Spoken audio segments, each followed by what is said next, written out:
Assalamualaikum warahmatullahi wabarakatuh. Perkenalkan, nama saya Ari Nurdiana. Di sini saya akan menjawab pertanyaan UTS mengenai manajemen perbankan. Di sini saya akan menjawab mengenai Undang-Undang Perbankan dan pengertian perbankan.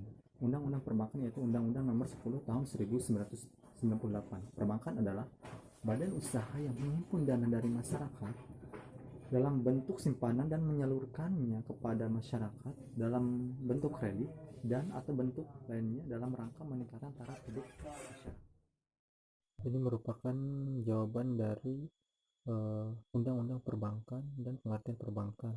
Pertanyaan yang kedua yaitu jelaskan peran Bank Indonesia terhadap pemerintahan. Peran Bank Indonesia terhadap pemerintahan, yang pertama, bertindak sebagai pemegang kas pemerintahan.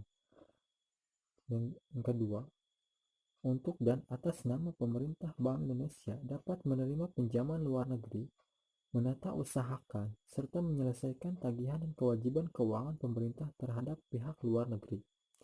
Yang ketiga, pemerintah wajib meminta pendapat Bank Indonesia atau mengundang Bank Indonesia dalam sidang kabinet yang membahas ekonomi, perbankan, dan keuangan yang berkaitan dengan tugas Bank Indonesia atau kewenangan Bank Indonesia. Yang keempat, memberikan pendapat dan pertimbangan kepada pemerintah mengenai rancangan anggaran pendapatan dan belanja negara serta kebijakan lain yang berkaitan dengan tugas dan wewenang Bank Indonesia. Yang kelima, dalam hal pemerintah menerbitkan surat-surat utang negara, pemerintah wajib terlebih dahulu berkonsultasi dengan Bank Indonesia dan berkonsultasi dengan DPR.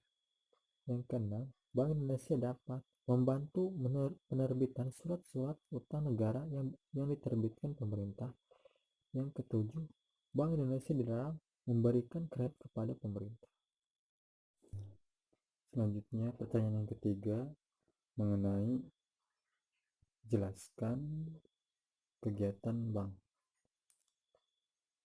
Kegiatan bank yang pertama yaitu menghimpun dana dari masyarakat, yang kedua menyalurkan dana ke masyarakat, yang ketiga memberikan jasa-jasa lainnya. Menghimpun dana masyarakat seperti simpanan giro, simpanan tabungan, dan simpanan deposito. Kegiatan yang kedua yaitu menyalurkan dana ke masyarakat seperti kredit investasi, kredit modal kerja, kredit perdagangan, kredit konsumtif, dan kredit produktif. Kegiatan yang ketiga yaitu jasa-jasa bank lainnya seperti menerima setoran-setoran, contohnya pembayaran pajak, pembayaran telepon. Dan selanjutnya melayani pembayaran, contohnya gaji pensiunan, pembayaran dividen. Di dalam pasar modal, perbankan dapat memberikan penangguhan, wali amanat, pantauan perdagangan efek, dan perdagangan efek. Pertanyaan yang keempat mengenai imbasnya virus corona terhadap perekonomian Indonesia khususnya perbankan. Apa kebijakan pemerintah sudah benar dalam penanggulangan virus corona tersebut dan bagaimana cara penanggulangan virus corona. Imbasnya virus corona terhadap perekonomian di Indonesia khususnya perbankan, terjadinya kenaikan nilai mata uang rupiah terhadap dolar mencapai 17.000, sehingga dilihat dari segi perekonomian Indonesia mengalami penurunan. Dan apakah sudah benar kebijakan pemerintah yang dilakukan mengenai penanggulangan virus corona ini?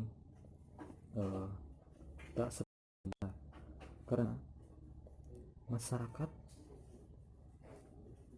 perlu membutuhkan asumsi atau makanan, sehingga dalam melakukan kebutuhannya masyarakat harus mencari makanan. Sehingga kalau kita ada di lingkungan masih di lingkungan atau seperti rumah, bagaimana masyarakat itu bisa makan. Terutama pemerintah harus menyetok makanan atau kebutuhan masyarakat.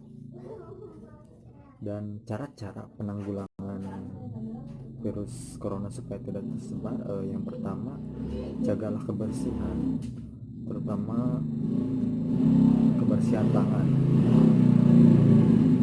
Yang kedua yaitu hindari tempat-tempat ramai, sehingga penyebaran virus tersebut tidak tersebar luaskan. Itulah jawaban dari pertanyaan saya. Terima kasih.